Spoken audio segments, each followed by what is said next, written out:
Hi అండి, అందరికీ welcome to the Mahesh show. ఒక నిమ్మకాయలో ఆత్మ ఉంటే ఆ కథ ఎలా ఉంటుందో ఎప్పుడైనా ఆలోచించారా? అయితే ఆగస్ట్ 8న రిలీజ్ అయిన బకాసుర రెస్టారెంట్ అనే మూవీని చూడండి, మీకు అర్థమైపోతుంది. ఏ సినిమాకి టైంకి వెళ్ళను, నేను ఖాళీగా ఉన్నానని వెళ్ళాను. చూశాక నాకైతే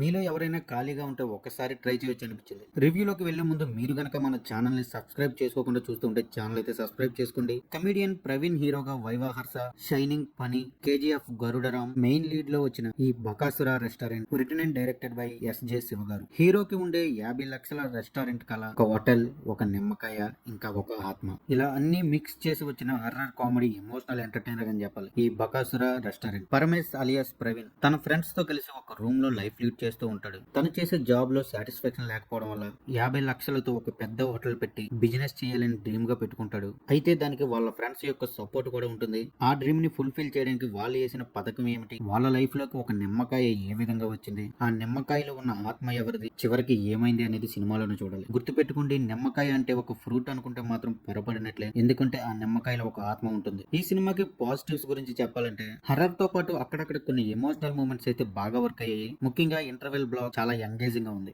ఇకపోతే బకాసుర ట్రాక్ కి సంబంధించిన మిస్టరీ అండ్ కామెడీ సీన్స్ కొన్ని చోట్ల మాత్రమే నవ్వించగలిగాయి. కృష్ణ భగవాన్ పంచులు ఒకేషనల్ గా అక్కడక్కడ మాత్రమే ఫన్ జనరేట్ చేయగలిగింది. ఈ సినిమాకి మెయిన్ ప్లస్ పాయింట్ వచ్చేసి సినిమాటోగ్రఫీ. సినిమాలో చూపించిన లొకేషన్స్ చాలా నేచురల్ గా అనిపించాయి. ఇకపోతే ఈ సినిమాలో ఉన్న మైనస్ గురించి చెప్పాలంటే చాలానే ఉన్నాయి, బట్ కొన్ని అయితే నేను చెప్తాను. ఫస్ట్ వన్ వచ్చేసి స్క్రీన్ ప్లే. నిజంగా ఎంతో సహనం ఉంటే గానీ ఇలాంటి సినిమాల్ని కంప్లీట్ అయితే చేయలేదు. అలాగే మెయిన్ కాన్ఫ్లిక్ట్ కూడా చాలా వీక్ గా ఉంది. క్యారెక్టర్స్ కూడా స్టోరీకి అంతగా కనెక్ట్ అవ్వలేదని చెప్పాలి. మెయిన్ గోస్ట్ ట్రాక్ కి డ్రామా ఉన్న గ్రిప్పింగ్ గా లేకపోవడం వల్ల ఇంపాక్ట్ అయితే తగ్గింది. ముఖ్యంగా సెకండ్ హాఫ్ లో పేసింగ్ పడిపోవడం వల్ల బోర్ ఫీల్ అయ్యి ఎప్పుడు సినిమా అయిపోతుందా అనే ఫీలింగ్ కలిగింది. అన్నెసెసరీ సీన్స్ అయితే చాలానే ఉన్నాయి. ఈ సీన్స్ వల్ల మెయిన్ స్టోరీ మొత్తం డైవర్ట్ అయిపోయింది. డైరెక్టర్ ఎమోషనల్ కంటెంట్ ని హర్రర్ థీమ్ తో చెప్పాలనుకున్నారు, బట్ స్క్రీన్ ప్లే ఎంగేజింగ్ గా లేకపోవడం వల్ల అదైతే ఎఫెక్ట్ కాలేదు. మ్యూజిక్ కూడా జస్ట్ ఓకే అనిపించింది. సినిమాటోగ్రఫీ నీట్ గా ఉంది, ఎడిటింగ్ బాగుంది, ప్రొడక్షన్ వాల్యూస్ ఆల్సో గుడ్. ప్రతి సినిమాలో ప్లస్ లు మైనస్ లు ఉంటాయి. నా రివ్యూని మీరు ఫైనల్ గా డిసిషన్ అయితే తీసుకోకండి, ఇది నా పర్సనల్ ఒపీనియన్ మాత్రమే. మొత్తం మీద బకాసుర రెస్టారెంట్ చూడొచ్చా అంటే